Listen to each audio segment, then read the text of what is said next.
This next piece is the Always Love Memorial Saddle Kit. And this kit is meant for a headstone topper.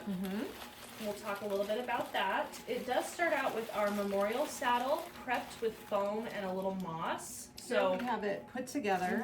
It's going to come in a bag, and the clips get added by you either before or after you design it, whatever you prefer. They just pop onto the tray. Yes. But it does come mossed in the tray. We always sell them prepped, so that way all you have to do is just get started. And this item called the Memorial Monument Saddle Clips sold separately for $27.50, by the way. It's linked in the product and you can purchase it separately.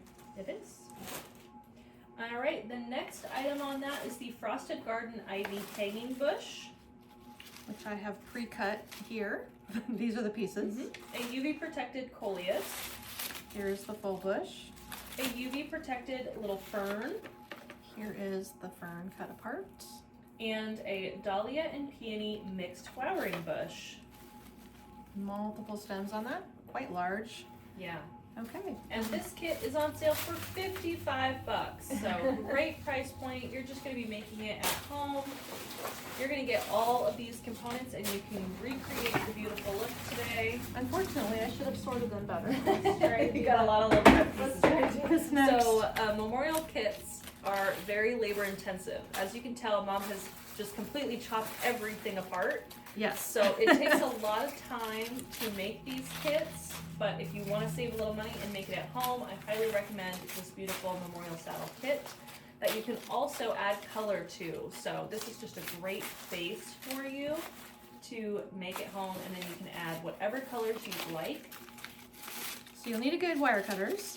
Yes. Side cutters or something to get these all cut apart, because every single bush got cut apart. As you can see, The coleus in all 5 pieces, the white floral bush, every segment cut off with the full stem length possible.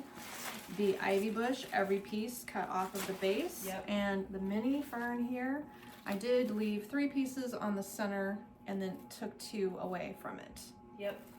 Okay, so the first thing I always do is outline with my flowers. Let's do those first, because you'll have a couple of little lime green filler stems that we'll use last as part of that bush.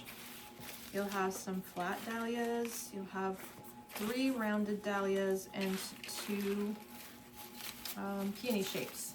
So 2, 2, and 3. If we're going to do the 3. Let's make these 3 have a single standalone at the top. Let's have a staggered piece out to one side, a staggered piece out to the other side. You're going to definitely want to have some glue, because anything with memorial work is going to need a great amount of glue to hold it together in place at the cemetery. Maybe you don't leave it out there very long, but I find that the wind and the wear and tear on these pieces is a little bit more extreme than anything at your house. So we glue every stem insertion, and the tray with the foam has a little bit of moss with the wires, because you're going to be able later to clip the wires and remove this piece of foam from the tray for reuse. We're trying to plan ahead for you and give you the idea that later on, with the weather taking its toll on this piece, you can clip the wires, rip it apart, put a new piece of foam in the tray, and away you go for a new design. So we're just going to lay it out as nicely spaced as we can here with some balance. Give you one more look at the placement of the stems. Should be pretty evident that it lays out nicely, balances nicely, easy to do. And we're gonna save these little pieces to fill in the holes later. Now let's outline the length. So of your ivy, you're gonna have assorted ivy lengths, and you're going to grab your longest ones. These will be the trailers to go out the ends. And when I'm gluing the trailers in, I'm gluing them underneath the bar of the tray on the end. I'm gluing them down low, and I'm also going to insert them pretty far in so that the leaves come up and touch the design foam. So sink them in all the way up to the leaves. The more you get leaves laying next to the foam, the easier it will be to get the holes filled up on the cage design and cover the foam. So these are the pieces that are going to trail out across the headstone. If this is going on the headstone, you may not be aware that these are flexible plastic, and they do clip over the top of all headstones, and they do flex open quite wide. Even though it seems like they shouldn't, they do. So don't be afraid to flex them open, just do it gently and it will work just fine for you. We reuse them year after year at our family cemetery plots and put fresh florals in them every year by remaking last year's tray over. So now I've got 2 staggered lengths of ivy coming out each end. We had 4 longer pieces here. So we've got 2 coming out each end. Doesn't have to be absolutely symmetrical, but you can cut them down to make sure they were if that bothered you. And then we'll use the rest of our ivy outlining here. We've got lots of shorty pieces that are the tips in the center of the plant. Those make good fillers. Maybe aim for those on the corners of your styrofoam because that will help hide the corners with that nice cluster of ivy sunk all the way in. So let's hit the corners with the ivy. 1, 2, 3, 4 short tips. Worked out for me nicely. Like Kate said, these are labor intensive. We sell many pre-made ones on our website. They're not an inexpensive item, but they take a few flowers, they take a lot of time, but they are a beautiful memorial that is different than many things you see in the cemetery. It's not something you see very often. So it's very showy to look across the cemetery and see these popping out of the top, off the top of the headstone and being very showy because they do. So we've got a couple extra ivies with some length. I'm gonna give them some placement at the top. It's also important to keep this very short. In fact, the total height of this piece from the bottom of the tray to the top of the flower is under 10 inches. I found that not only does it look disproportionate, if you make them taller, it looks top heavy and grabs the wind. The wind will catch it. So if you keep it more of a lower profile and sink this all the way touching the top of the headstone, you'll have a nice look for the placement of it. We're going to work the coleus in next, and most of the pieces of the coleus are similar in length. You could, if you wanted to, cut the coleus stems in half in some places or cut the bottoms off and move them around. I'm going to leave them whole and find some spots here. The other thing that there's room for is some ribbon accents. So on an earlier design, we made ribbon loops and tails. This is a great item to perhaps put some ribbon loops in.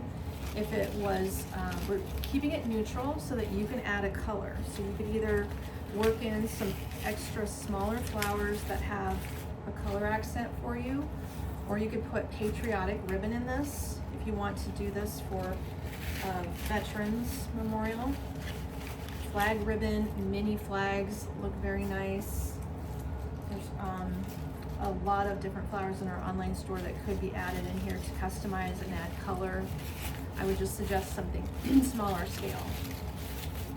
Okay, then we also have, whoops, one more, a little bit of filler left here with our limey green spiky picks.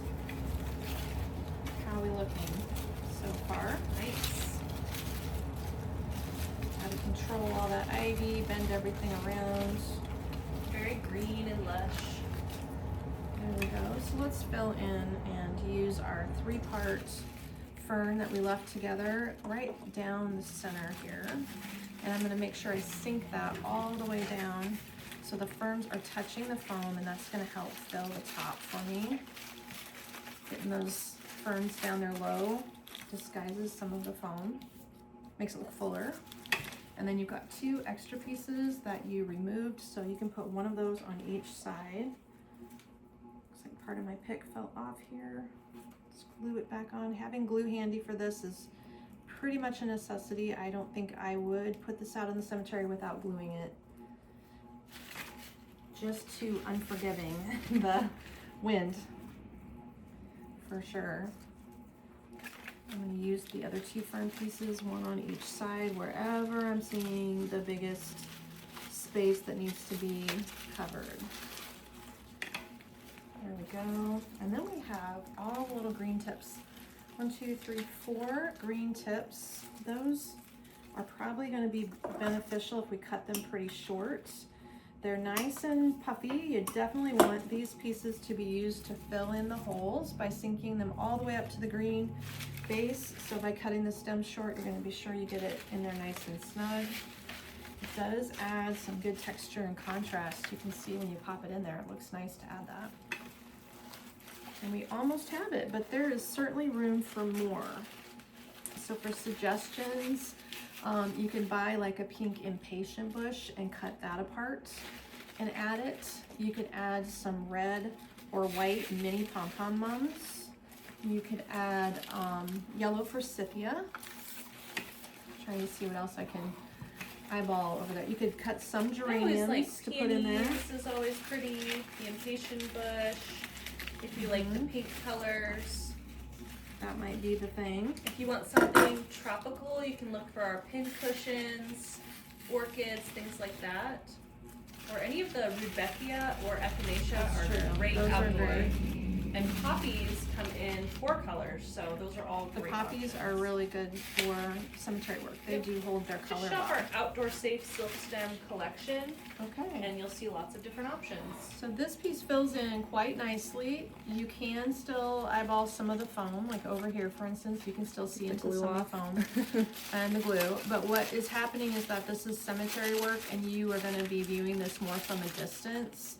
So I don't feel like these have to be completely solid full to try to keep the cost down. We don't cover it with moss because the moss just gets mildewy, and we also just use the minimum flowers to get it shaped out nicely, but your extra color addition would be easy to do, and ribbon loops even easier. So hopefully that gives you some inspo on how to finish this up for your own design. I know you're going to be able to make more than one of these, probably. Most people could use several, but take a look and see if you can put this one together on your own.